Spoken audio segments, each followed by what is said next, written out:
Oh my God, there you guys are. Hello. Hey We all Walter. have beards. Yes, we do actually. Now you mention it, I've never thought about that before. Yes. I'm gonna be back in a second. I'm gonna go put my referee outfit on. No problem. Oh, awesome. My That's Zorro costume. absolutely Oh, perfect. Should we get on video as well so we're not hiding away? Alrighty, can you see this okay? Absolutely. Here he is, the referee himself. So what town do you guys live in? We live in a town called Grimsby, which is an optimistic name. Is that Grimsby? That's exactly right. Yeah.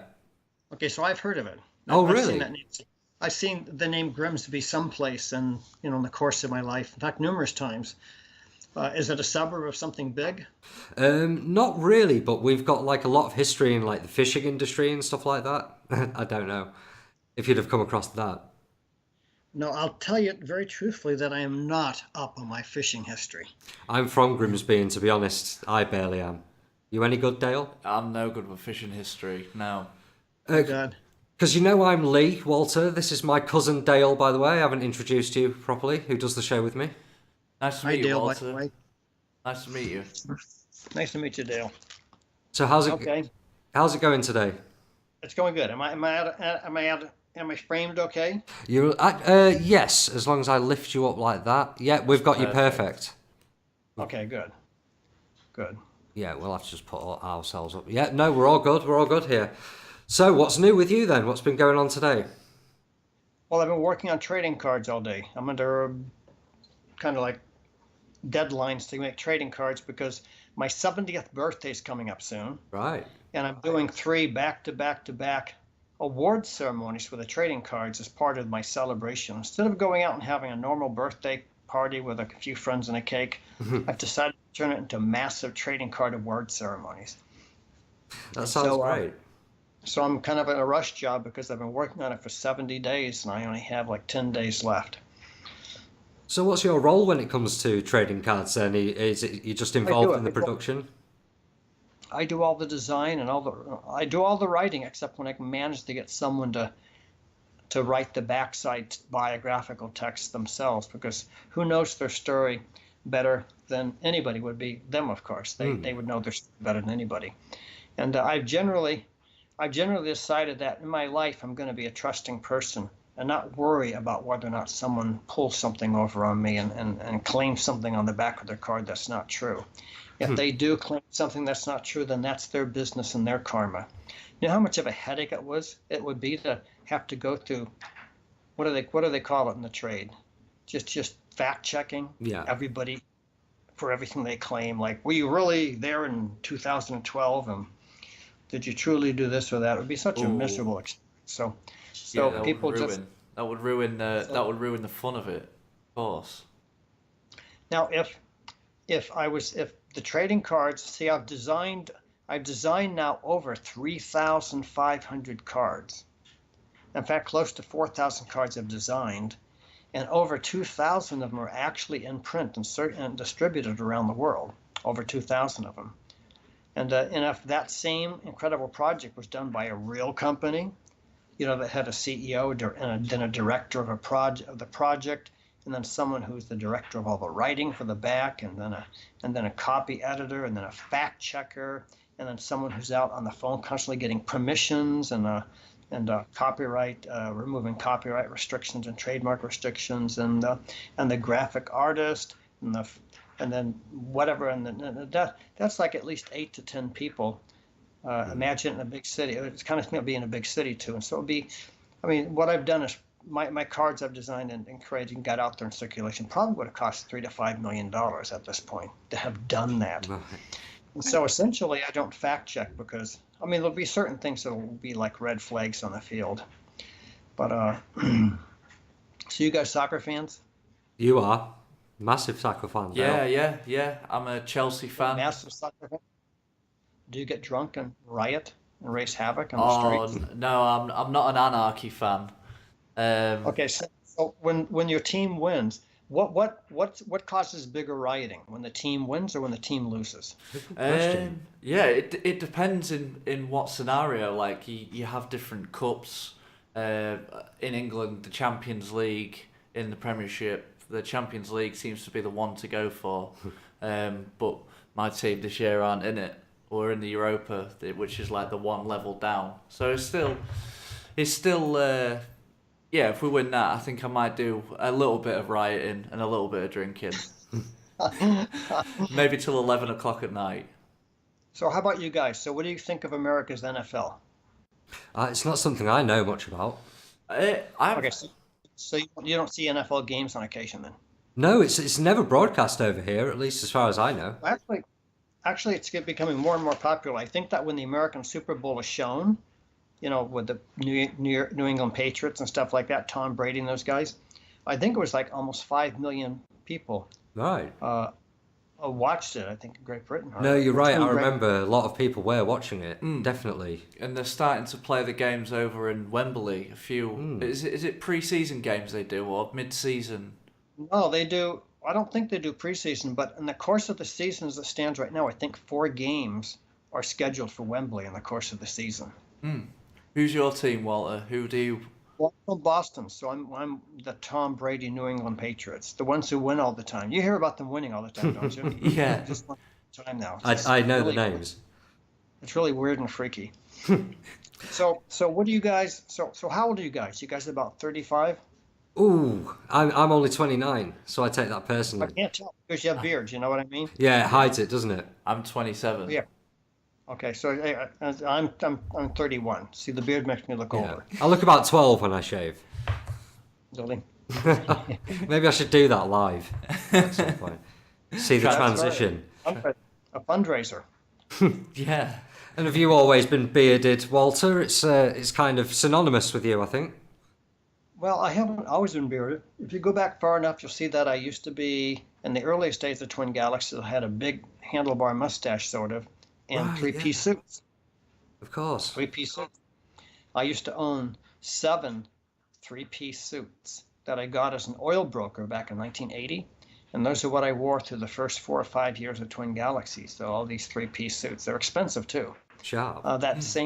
I think they were all like $350 suits back in 1980, which got to be like $1,200 or $1,400 now, you know? You dapper man. And you've caught me barely dressed, nearly in my dressing gown over here. Yeah. So what games do you guys play? Well, I've been playing games my whole life. I mean, I was only born in 1990, so unfortunately I did miss out on those classic days. But I've been playing games my whole life. Basically, everything that's come along, I've dipped into at some point. So when's your birthday in 1990? 15th of April. So remember that, listeners. I was a I remember. Thank you, Walter. I was a 91 baby. Sorry. 91 baby? Yeah, 91 baby. December the 8th. So when's your birthday? December the 8th. Oh, December the 8th. One of those awkward Christmas birthdays. Yeah. In the bit. Yeah, that's kind of tough, being born near Christmas. Yeah, costs money. I think it's just enough far away, the in-between, so I did always get 2 presents, luckily. So, Walter, one thing I've been wanting to ask about is your music. Is that something you still work on? Oh, excellent. Because we've queued up, I'll always be playing your game to play after this interview. And it's a shame there isn't more of your recorded stuff online. Is there any way we can find it? Well, here's the story on the music. In the summer of 1985, I fell in love with this glamorous woman. In fact, she was considered the most attractive woman in town at that time. And essentially, suddenly at the end of December, after being together for 4 or 5 months, when I was really involved with her, she calls me up one night and says, "Walter, I secretly have been seeing a friend of yours." And so we broke up that night. She went off to be with him and married him and had children with him and stuff like that. And but for some weird reason, about 2 weeks after that, I started hearing music play inside me. I'd hear music playing, and it was like original songs. It was original pop songs with lyrics and hooks and all sorts of harmonies and orchestrations. I could hear whole orchestras play. So I furiously started writing it down and singing it and tape recorder and stuff like that. And by the time this phenomenon had kind of like worked its way out and petered its way out, 138 songs had come out. Whoa. 138. And uh, and uh, and essentially, it's one of the most extreme experiences in my life because I wrestle with it. I used to have nightmares for years. In my sleep, I'd have a nightmare. And what my nightmare was, I'd suddenly hear my song playing on the radio. And I'd sit up in bed because I'd hear the music playing. I'd hear the song playing, one of my songs on the radio. And I'd freak out because, oh my God, I waited too long. Someone else has got my song. Like someone creates the same song and steals it or comes out with it before I do. So I'm very psychologically involved with this whole process of actually getting this music done. However, I'm like a computer that has limited bandwidth. I can't multitask everything on the highest level to do the degree of due diligence for the the music that it deserves. So what that means is that the only way I can get the music out is really to kind of clear the decks and not be having all that time and energy and attention being spent on video games or the trading cards or something like that. I got to just do the music. And so I'm actually right here at the edge now where everything's being set aside and people are going to be coming in here helping me do the music. Because I'm 70 years old now. I'm not 31. So I'm 70 years old in a few days. And essentially, I'm not going to spend all the time and energy and attention that it takes to learn how to use all that technology for like Pro Tools, they call it, and all the other software to go and do high-level music. I'm going to bring people in who know that, and I'm just going to focus on the music itself and get the music out. And we're just going to start hammering out song after song after song. And it's kind of neat that you mentioned I'll always be playing your game. As people in the past have commented on it that they really like it, but it's not about, video games. It's all about the game of romance, And so I definitely got that feeling from it. It's a beautiful piece of music. well, thank you. I was singing it just yesterday. Was this one of the songs that came from within? Absolutely. Amazing. Interesting. Amazing. In case you're on a laptop or something, you might want to pull down like this or something like that, because it kind of looks like you're peering over a wall a little bit. I was hoping that you guys would correct me if there was a problem. There we go. Yeah, there we are. Yeah, I just didn't want to interrupt you. That's perfect. Perfect. Okay. So we've had Shady Lane, one of our regular commenters, has asked if you're still involved with any top scores or speedruns. I believe you're fully retired from that now, but... No, I'm completely retired. I don't do any rough. I mean, I might do kind of like honor. I do celebrity appearances, believe it or not. I don't walk around with any conception in my head I'm a celebrity. That's way beyond out of my realm of appreciation. But I do get sometimes brought to events, and I do things, and someone will say, "Okay, Walter Day's going to watch you," and on occasion I'll watch someone play a game, but I'm not a referee. No desire to be a referee. It's a thankless task. You do look mighty fine in the gear, though, I must say. Yeah, it still suits. Say that again?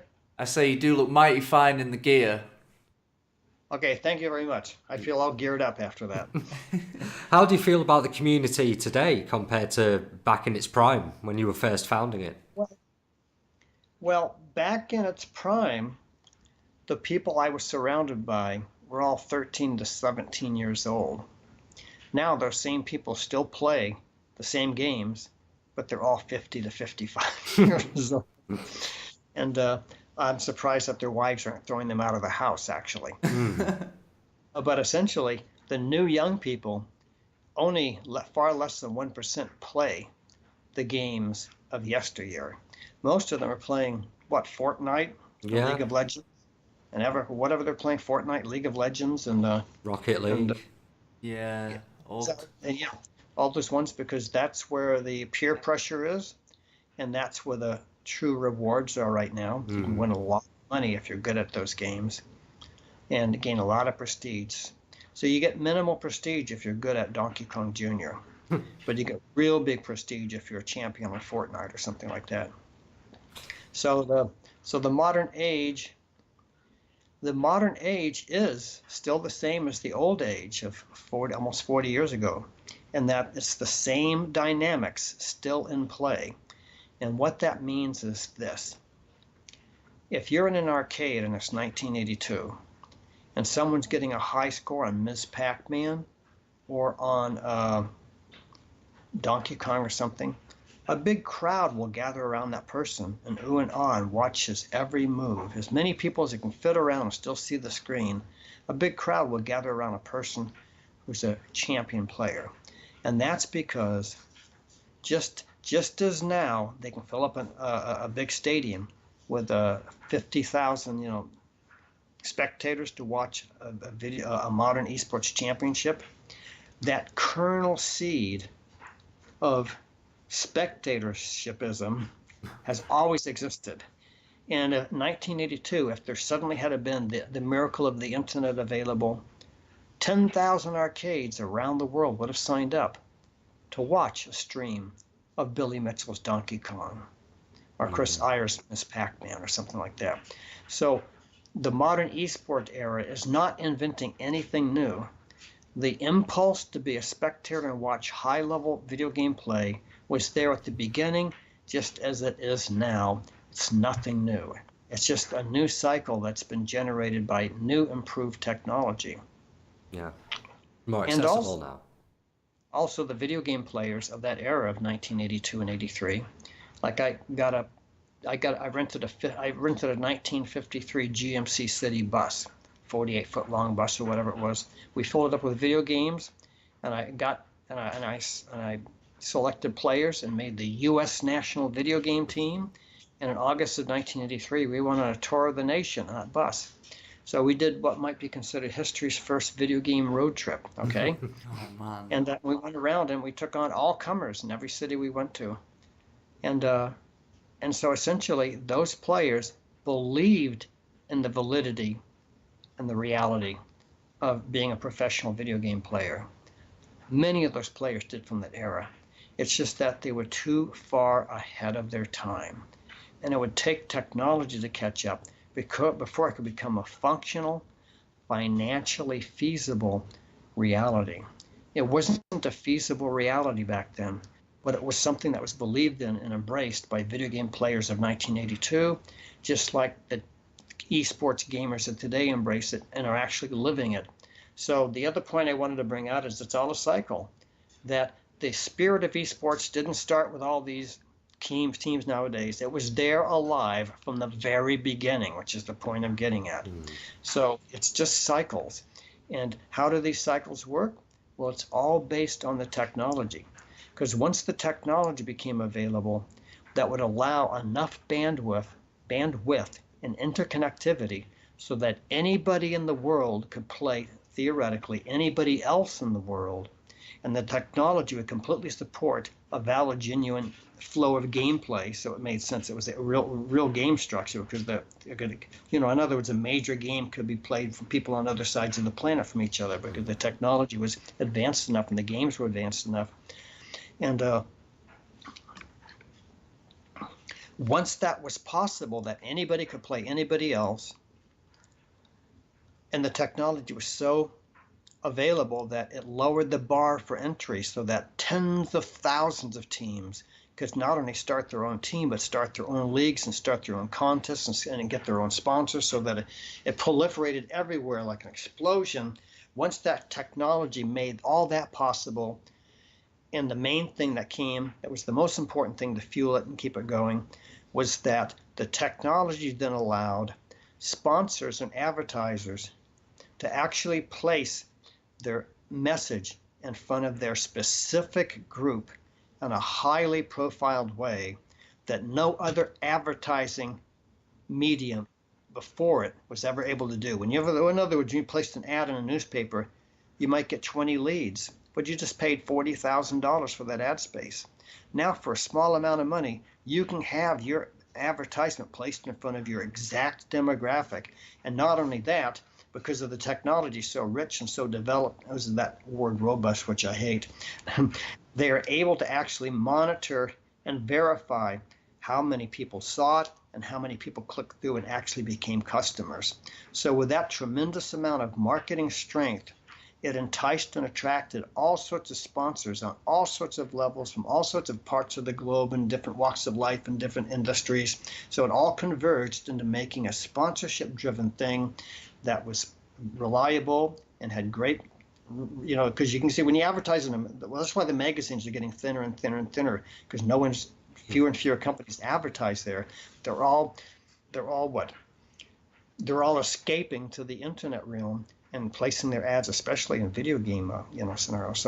So that to me is what has happened. It's that amazing technology embracing the sponsors with their ad dollars, which gave financial feasibility to leagues and teams all over the place, which made it a real reality for tens of millions of people to consider an occupation in the eSports realm. So all that stuff happened because of the technology. The same spirit was alive in 1982, but the technology wasn't there. So that whole generation, there's multiple generations, 37, 40 years ago, they just didn't have the chance to realize their dreams because there was no vehicle to realize their dreams. And that kind of sums it up as I see it. Doesn't that make sense? Yeah, absolutely. Definitely. It's like man for all of time has always looked at the moon, and it just so happens the technology has come on so far, and we did it in the 60s. Yeah. Definitely. Amazing. Yeah. Kind of give us a lot there, Walter. Yeah. No, I've never thought about it in that way. So you do embrace the modern culture then? You don't... Well, it does. See, here's the thing. When Twin Galaxies started, and it was responsible for monitoring the scores and creating the rules and enforcing the rules and identifying the champions and then publishing the leaderboards and then crowning the champions and then organizing the contests, all that stuff Twin Galaxies took on as its care of duty. Well, the rest of the world was not. Twin Galaxies was the whole game for the whole world, I mean, some people didn't hear Twin Galaxies just because the internet didn't exist yet, but that's what Twin Galaxies was all about. And at that time, Donkey Kong and Centipede and Pac-Man and Tempest and Frogger, they were the modern games. Twin Galaxies wasn't a classic game thing. There was no classic games. It was all the modern here and now world at that time. Okay, so essentially, Twin Galaxies enforced all that stuff, and gave life to all that stuff. And you asked a certain question. I guess I'm tired today from staying up working on this stuff. Okay. But there was an aspect of the question I haven't answered yet. What was the question again? Well, I was interested into what level you embrace the way things are today. Oh yeah, that was the point. The point is that Twin Galaxies was completely modern back then, and from my spirit, I completely embrace what is modern. And what's modern today? Well, Fortnite and eSports and online stuff. So yeah, I completely approve it and think it's the same.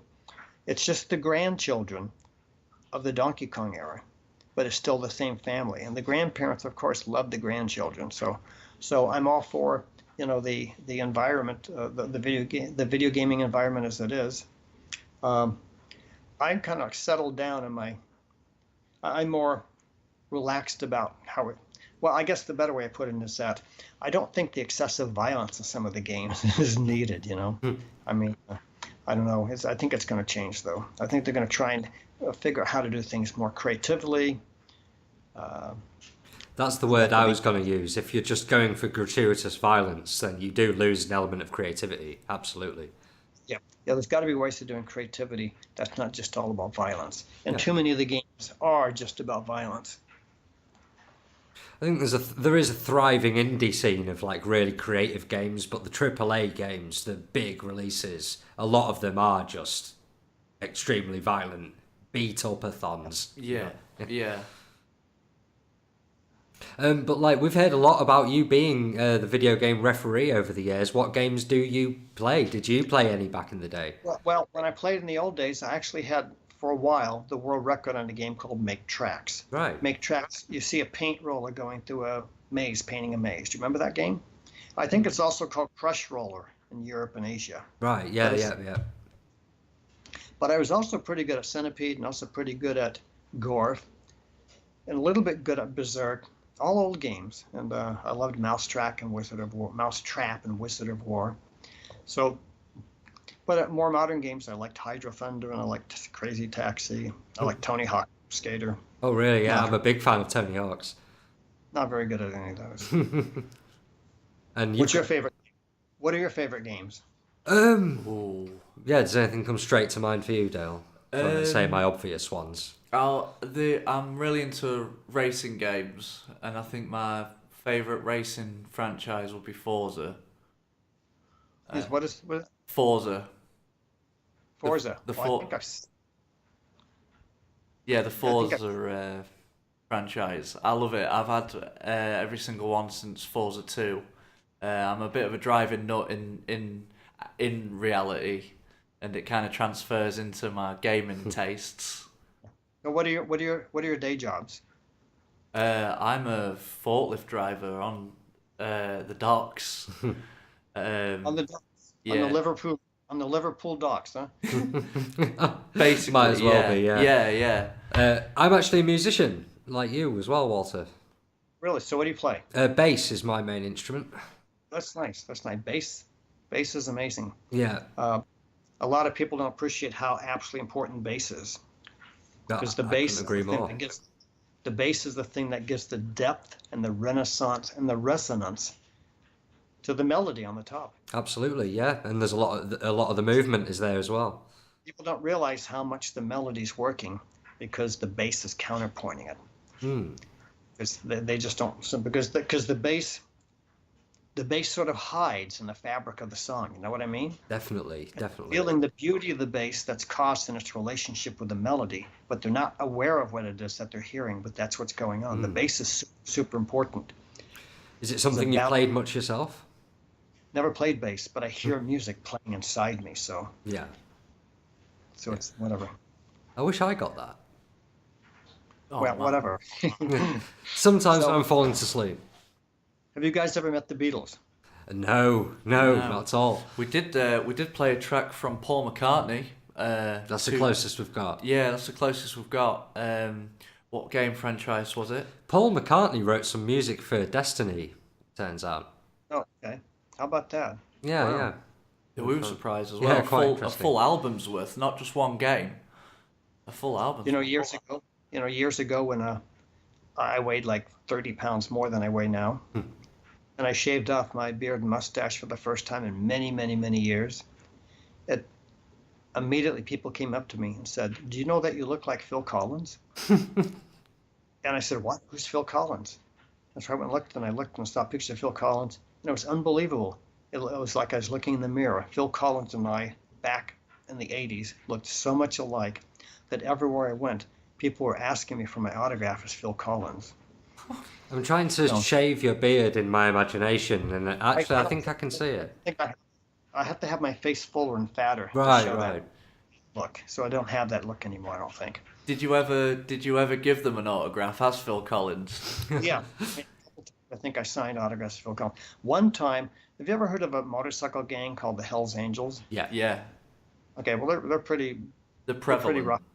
They're pretty rough folk. Mm-hmm. Well, anyway, in my hometown, Lynn, Massachusetts, the Hells Angels had their headquarters there.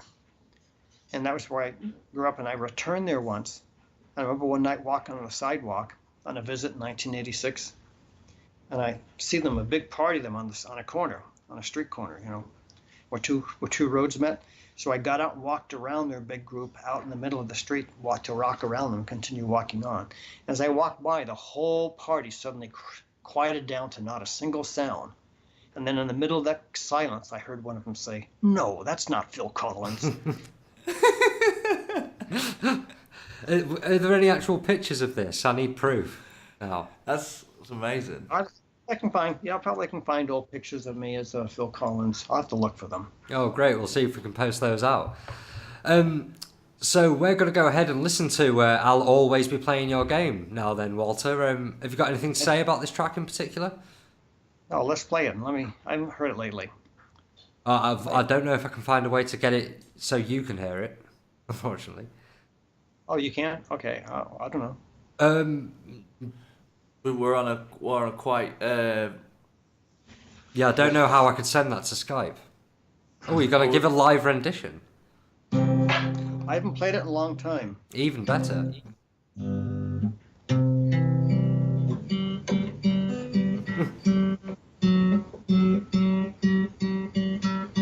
Tuning is the worst thing about being a musician. What's that? No, tuning it. Tuning is the worst thing about being a musician.